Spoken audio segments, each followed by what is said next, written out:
नमस्कार प्यारे मित्रों, वेदना चैनल में आपका स्वागत है। मेरी आज की कहानी है मैं जिंदा हूँ चचा। मेरे जूते के सोल की सिलाई उधड़ गई थी। ढूंढते हुए मैं एक मोची के पास पहुंचा और मोल भाव करके जूता उसे सीने को दे दिया। बगल में उसके एक छोटा सा टेबल पड़ा था, उसी पर बैठ गया और उससे बातें करने लगा, जो मेरी आदत थी। कहानियाँ ऐसे ही तो मिलती थी मुझे। थोड़ी ही देर में उससे नज़दीकी बढ़ गई और उसने 2 चाय के लिए बगल वाली दुकान में आवाज़ लगा दी। मैं आराम से बैठ गया और उसका नाम पूछा। वो कोई 65 साल की उम्र का था। उसका नाम अब्दुल रहमान था और कोई 5 साल से जूते ठीक करने का काम कर रहा था। उससे पूछने पर कि पहले वो क्या किया करता था, उसने जो बताया उसने मेरी उत्सुकता उसमें बढ़ा दी। पहले वो लाशों का म्यूनिसिपल हॉस्पिटल में पोस्टमार्टम किया करता था।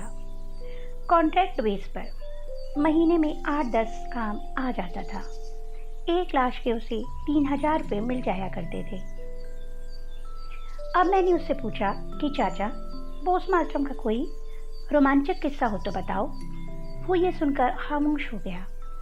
कुछ मिनटों के बाद वो आहिस्ता से बोला, एक किस्सा है, सुनाता हूँ। मैंने कान लगा दिए। उन दिनों अब्दुल की उम्र कोई 59 या 60 की थी। करीब महीने भर से अब्दुल के हाथ कोई काम नहीं आया था, क्योंकि वो थोड़ा बीमार चल रहा था। घर में पैसों की तंगी हो गई थी। बीवी फातिमा भी झिकझिक करती रहती थी। ऐसे में फातिमा ने उसे सुनाया कि आलिया अपने शौहर सलीम के साथ घर पे आने वाली है। दोनों चुप हो गए, क्योंकि वो पहली बार कोई 3 साल के बाद घर वापस आ रहे थे। कारण सिर्फ ये था कि उन दोनों ने उनकी मर्जी के खिलाफ घर से भाग के शादी की थी और अब वो फातिमा की इजाज़त से घर वापस आना चाहती थी। फातिमा को भी अब्दुल को भी अपने दामाद को देखने की इच्छा थी और अब तो उनके घर एक नहीं 2-2 नए मेहमान आने वाले थे। उनका नाती सुलेमान भी था। दोनों रोमांचित थे, खुश थे। उन्होंने अपनी बेटी को माफ़ कर दिया था, क्योंकि सलीम भी फर्नीचर के काम में तरक्की कर रहा था। उनकी बिरादरी का नहीं था तो क्या हुआ, वो खुशियाँ तो थी। पर फातिमा ने कहा कि पहली बार सलीम घर आ रहा है और घर नंगा पड़ा है, कोई सजावट नहीं, ठीक से खाने पीने तक को नहीं। ऊपर से साथ में सुलेमान भी है, उसके ऊपर भी खर्च आएगा, कुछ करो। इन दिनों कोई काम हाथ नहीं आ रहा था। फिर भी उसने अस्पताल फ़ोन करके काम पे आने की इजाज़त मांगी। डॉक्टर ने कहा, अच्छा, जल्दी ही बुलाते हैं। आलिया और सलीम 2 दिनों के भीतर ही आने वाले थे। बगल के ही 2 मील दूर तो वो रहते थे। ये कहिए लगभग एक ही शहर में, बस आपस में नाराज़गी थी और कुछ नहीं। सो फातिमा ने घर को दुरुस्त करना शुरू कर दिया। आज 8 अगस्त था और वो आज ही आने वाले थे और आज ही इत्तेफाक से अब्दुल को काम मिला। दोपहर से उसे बुलावा आया कि आ जाओ।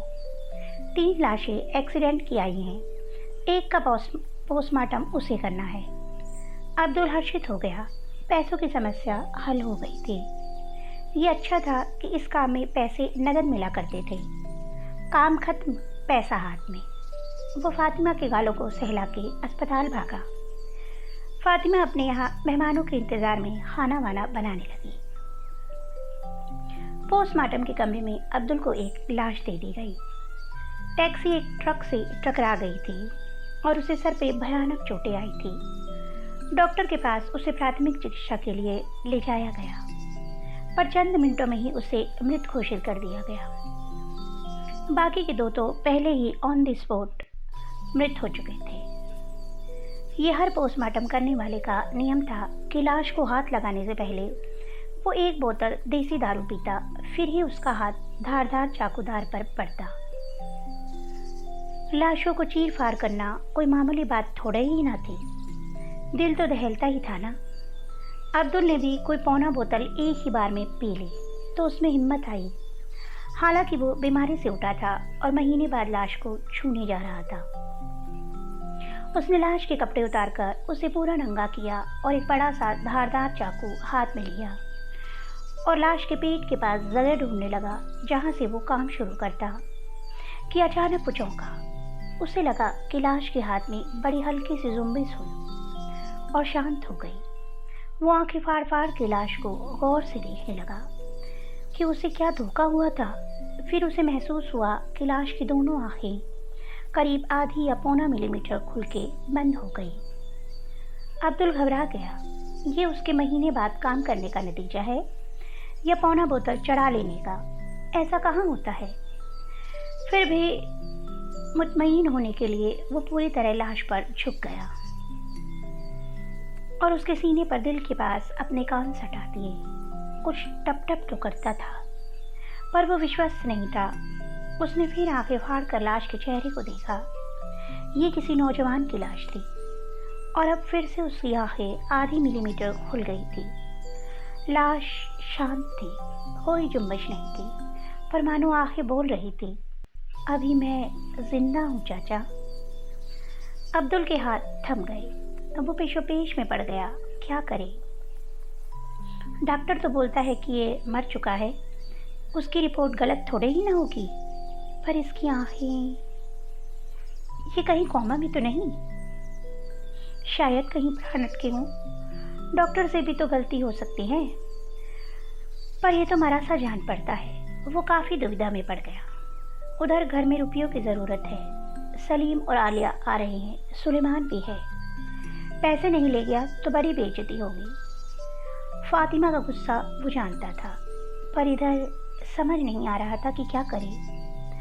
डॉक्टर को खबर करूं क्या? पर अगर ये जिंदा निकल गया तो? पैसे तो हाथ से गए, पर ये जिंदा कैसे हो सकता है? डॉक्टर बेवकूफ़ है क्या? इतनी जांच पड़ताल करते हैं वो। उसकी वो ख़त्म ही नहीं हो रही थी। वो अपने ईमान और विवेक के जाल में फंस चुका था। करीब 2 मिनट वो सोचता रहा। फिर उसने चाकू हाथ में लिया और शायद जिंदा लाश के पेट पर चला दिया। आदनियाँ दिखाई देने लगी। लाश की अधखुली आंखों को उसने अपना मुंह घुमा के बंद कर दिया। उसके विवेक ने ऐसा ही जवाब दिया था। पसीने से लथपथ अब्दुल पोस्टमार्टम रूम के बाहर निकला। बची हुई शराब भी उसने हलक में उड़ेल ली थी। घबराहट दूर हो चुकी थी। वो बाहर आके एक किनारे बेंच पर बैठ गया और उन परिवारों को देखने लगा जो अपने अपने परिजनों की लाशों को क्लेम करने आए थे। उनके आंसू अब तक सूख चुके थे, पर चेहरे वीरान थे। उनकी निगाहें घूमते हुए एक जगह पर ठहर गई। उसे वो चेहरा जाना पहचाना सा लगा। वो जल्दी से उसके नज़दीक पहुंचा। अरे, ये तो आलिया है। ये यहाँ कैसे? वो घबरा के पास पहुंचा। पीछे उसे फातिमा का चेहरा दिखाई पड़ा। उसकी गोद में 6 महीने का एक बच्चा पड़ा था। आलिया जोरों से रोते हुए अपने अब्बा से लिपट गई और चिल्लाई, अब्बा, सलीम भीतर है, वो मर गया, वो मर गया। अब्दुल के हाथ जूते सीते हुए रुक चुके थे और अब उसकी आंखों में आंसू टपक रहे थे। फिर वो घूम के मेरे घुटनों में सर छुपा के रोने लगा। वो किसी हिस्ट्रियाई मरीज के समान बोल रहा था। वो जिंदा था साहब, वो जिंदा था। मैंने उसे मार दिया। उसने कहा था, मैं जिंदा हूँ चाचा। मेरा भी दिल भर आया। मैं क्या बोलता। सिवा उसका सिर सहलाने के हम थोड़ी देर तक यूं ही बैठे रहे। फिर मैं अपना जूता सरका के चुपचाप उठ गया। आखिरी बात जो अब्दुल ने कही कि वो उसका आखिरी पोस्टमार्टम था। कुछ दिनों बाद उसने जूते चप्पल सीने का काम शुरू कर दिया। तो दोस्तों, आपको मेरी कहानी कैसी लगी कमेंट बॉक्स में अवश्य बताइएगा। अगर आपको मेरी कहानी अच्छी लगी तो मेरी कहानी को लाइक कीजिए और मेरे चैनल को सब्सक्राइब कीजिए। कल फिर एक कहानी के साथ मिलूंगी। तब तक के लिए बाय बाय।